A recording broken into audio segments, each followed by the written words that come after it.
Tunawakaribisha tena kwenye kipindi chetu cha Haya ni Maisha Yetu. Tuko naye manager wa timu ya Kalembelembe ambayo inaendelea kujinyakulia jina na ambayo ilijichukulia kombe kwenye ligi hii. Baba, salama? Asante sana, niko bien. Unaweza ukajitambulisha? Haina shida. Kwa majina naitwa James Stefano. Walio wengi wananitambua kwa jina la Piams.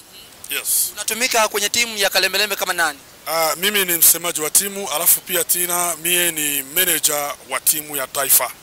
Labda tufanye udadisi mdogo kwenye mchezo huu uliochezeka. Je, uliona mchezo namna gani kati ya timu ya Kalembelembe na Young Soka? Kikawaida finale inakuwaka ni final tu. Hakunaga mtoto na hakunaga mkubwa. Na kwa kweli sisi kama viongozi wa timu tulishukuru sana kwa matokeo ambayo tumeyapata. Ni kweli ilikuwa ni ngumu, haikuwa rahisi, tulianza mbali, lakini hatimaye tumemaliza. Tunamshukuru Mwenyezi Mungu. Asante sana. Walio wengi wanasema ya kwamba marefarees walikuwa wakiwapatia nafasi ya nyinyi kwenda na kupata mabao. Je, ni kweli? Sio mimi tu, nafikiri hata na wewe mtangazaji uliona game jinsi ilivyo, na yule aliye na nguvu mara nyingi huaga anaambiwa kwamba yeye hana kitu, lakini yule anayeshindwa ndo anaonekanaka kwamba iko na ibiwa.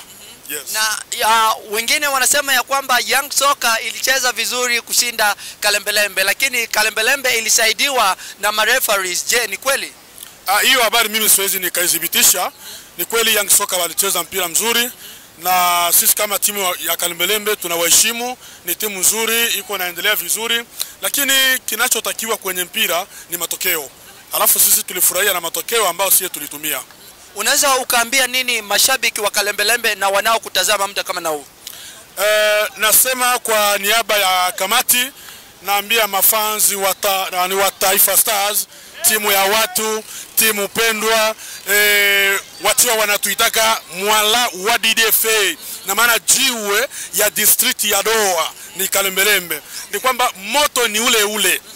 Wakiweka ligi, sisi hatunaga ya kudharau, hatukimbiaki ligi, tunapasua moja hadi kuendelea.